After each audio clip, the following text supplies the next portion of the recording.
please welcome to the stage the chair of the Oregon Business Plan Steering Committee, Pat Reiten.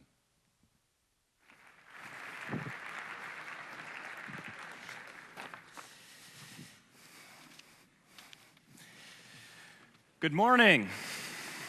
How are you all doing this morning? Welcome to the Oregon Leadership Summit. It's great to see you all here today. I'm absolutely delighted to be back again with you. We have in the audience today elected business and civic leaders from all over Oregon. I want to extend a special welcome to the members of the legislature. Last year, at this summit, we kicked, you received, and to kind of abuse the metaphor a little bit, you piled up a ton of yardage, and we couldn't be more grateful. So thank you for again being here with us. This is our 9th gathering since 2002 when Senator Wyden's idea of getting public and private sector folks together in this forum came to a reality. For those just joining this process, the Oregon Business Plan has become a unique statewide collaboration of business, elected, and community leaders. Our purpose is to grow Oregon's economy and good jobs in every corner of the state by improving the conditions for business success. The leadership is where we update the Oregon Business Plan. Each year, throughout the year, hundreds of you network, share concerns, analyze problems and opportunities, and propose solutions. Our steering committee gathers these important pieces and gets it all packaged up for discussion. Then you come here to consider and refine concrete ideas for making Oregon economically stronger. So what's happened since last year, since we were all here together? Back then, I stood before you with a problem and a plan. We called the problem Oregon's Circle of Scarcity. Taking a hard, painful look at the data, we saw that Oregon's incomes had declined over the past decade in relation to the nation and in relation to our neighboring states, both south and north. Together, declining income and recession have stressed families across Oregon. Job losses, home foreclosures, and food insecurity plague far too many Oregonians. Falling incomes also hammered public budgets and services. Compounding that, we've also seen expenditures grow for Medicaid and corrections. This siphons off money that would otherwise go to education, especially higher education. Since education is the key to securing a quality job, that disinvestment even further erodes opportunity. From this microphone last year, the governor called this a death spiral. Our guest speaker, David Osborne, warned against riding a dead horse. I said that under these conditions, Oregon isn't such a special place anymore.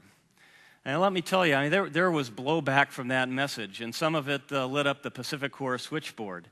We had to give talking points to our call center agents on that one to emphasize that we were talking about the economy and not the place. But at least we know that the message was heard. Hard assessment isn't always welcome, but it's useful. We knew we needed a way to steer Oregon out of this impasse, so we refocused the Oregon Business Plan on 2 things: a stronger jobs agenda and a way to redesign public services so that we can get more value from our tax dollars and maintain our investment in education. Thankfully, as we gather this year, there's reason to feel better about things. There's still too much unemployment and pain out there, very clearly, but we see signs of economic improvement. The biggest difference is how much traction we've seen on the recommendations we made last year. The governor and legislature passed dozens of measures to support these recommendations. On the government redesign side, we have a once-in-a-lifetime opportunity to transform our education system, change the way we purchase health care, and overhaul state budgeting connected to those and other important public services. On the job side, we've renewed support for our innovation agenda and new tools for business development, and stakeholder groups and public officials at all levels are working together in making headway on opportunities in regulatory improvement, industrial land supply, forest health, and in infrastructure. These are real breakthroughs. They call for a lot of follow-up implementation work in 2012 and beyond. Hence our theme this year, Time to Deliver. Before touching on the work ahead, let's briefly review how we got here. Our work grows out of the Oregon Business Plan framework. This states our goal and vision, maps our strategy, identifies specific initiatives to execute that strategy and achieve our goal. The Oregon Business Plan goal is to create quality jobs in every corner of the state. Last year, we set down 2 benchmarks for economic improvement. First, create 25,000 additional jobs per year statewide throughout this decade. By the end of the decade, raise our per capita income above the national average. And we're almost 10% below that now, so our challenge there is serious. So how are we doing? We won't know for a while on the per capita income goal, but we have mostly good news on the jobs indicator. The data show that we're on schedule to meet the annual jobs target. Since October 2009 to this past October, the private sector has added nearly 30,000 payroll jobs throughout the business sector. That's somewhat offset by the public sector job losses. With budget reserves almost dry and the federal stimulus funding over, we've lost about 5,000 jobs over the last year, mostly at the local level. That includes teachers, police, other public servants. That picture should improve, however, as the private economy grows, so will revenue available for public services. Against the backdrop of still high unemployment, what are the signs of recovery? On this score, the news is also encouraging but mixed. Even though the housing slump continues, which hits everyone connected to home building, there are some real positives. The sky is full of cranes in Hillsboro, where Intel is building its newest leading-edge fab. That represents a $6 billion investment, 8,000 construction jobs, and 1,000 new manufacturing jobs when the fab opens. Venture funding seems to be in the business news weekly, especially with software and high-tech firms. A good example of that is Folium Partners in Ashland. They're a software specialist in mobile apps, and they've grown to 18 people.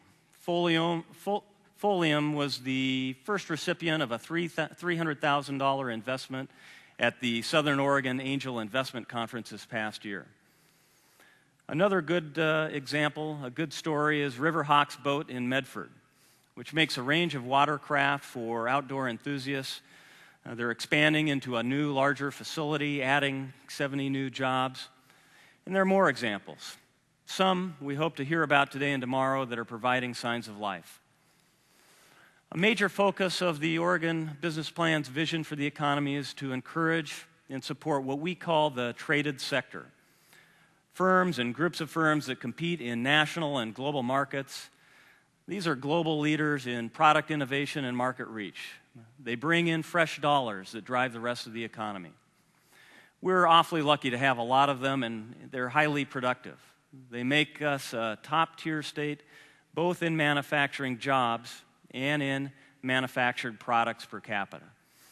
For example, our exports per capita are 11% above the U.S. average.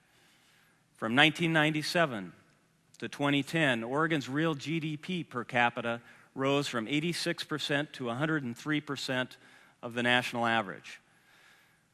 Most of that came from productivity growth in our traded sector firms. Exports represent 1/5 of Portland area economic activity, which ranked it second nationally. For example, the Silicon Forest exports as many computers and electronics to China as does the Silicon Valley. In short, Oregon is very good at making things, especially high-value products. You're going to hear today from a wide range of industry clusters, and I think you'll be inspired with what they have to say. From sneakers to specialty agriculture, from computer chips to doors and windows, Oregon's companies and industries are demonstrating global leadership. And by the way, they make some pretty cool products. So I brought a couple with me. So I Don't have to introduce what that is. That is a Pacific Power logoed multi-tool made by Leatherman. If you run into my friend, the CEO of Leatherman, Jake Nickel, do not call this a knife. It's a multi-tool. They distribute their products to more than 100 countries and compete on innovation, quality, and integrity.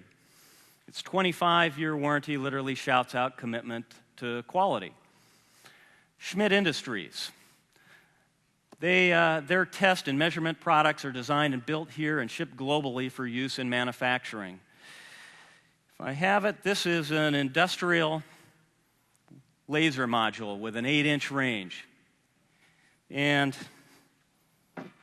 this, boy, I better not drop this. I'll be in real trouble. I understand these are being shipped out to customers tomorrow.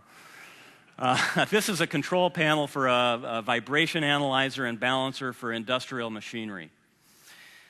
SAPA Profiles, designs, let me get that said, designs and fabricates specialty metals. They ship, take a look at this, they ship 1,000 extruded fan rings per week shipped to Japan and China. My understanding is that this goes at a Volvo.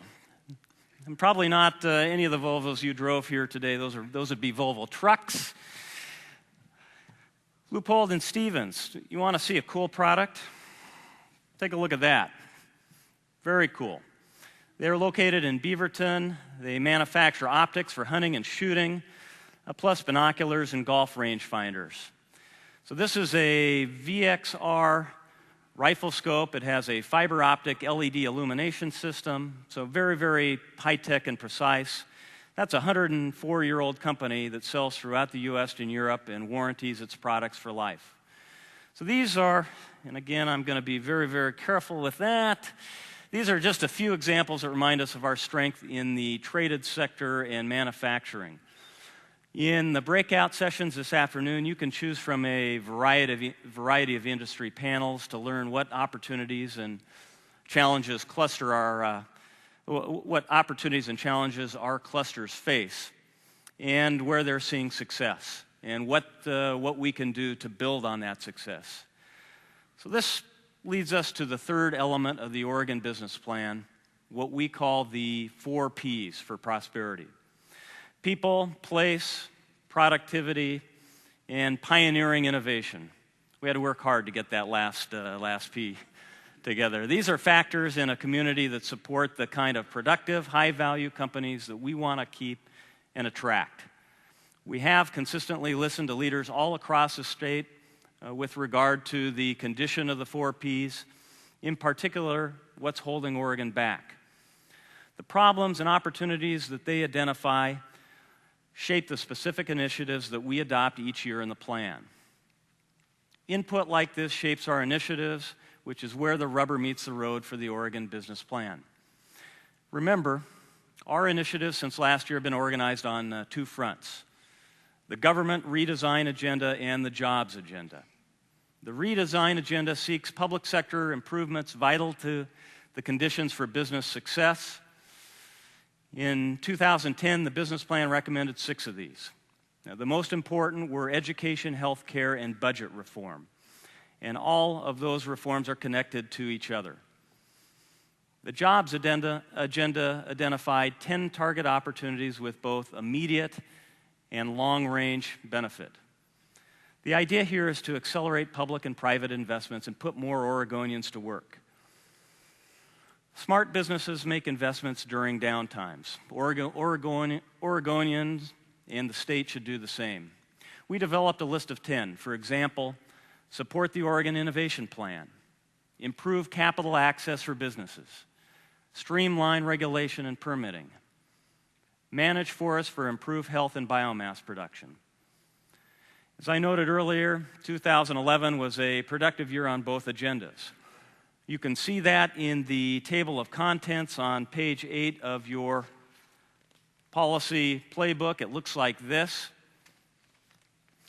And while 2011 was successful, the hardest work is really still ahead.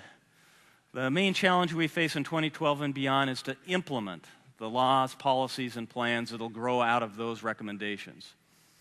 The other challenge really is not to mess this up. I mean, this is a special opportunity. The stars are aligned for doing something great for Oregon. It's truly time to deliver. So we'll start that discussion today with our elected leaders and industry leaders, and we'll get down to the technical work in tomorrow's workshops on education, healthcare, and state budgeting. The heavy lifting we have to do in 2012 and beyond is laid out in your policy playbook. Part of your work, our work, today and tomorrow is to review and refine what you see there.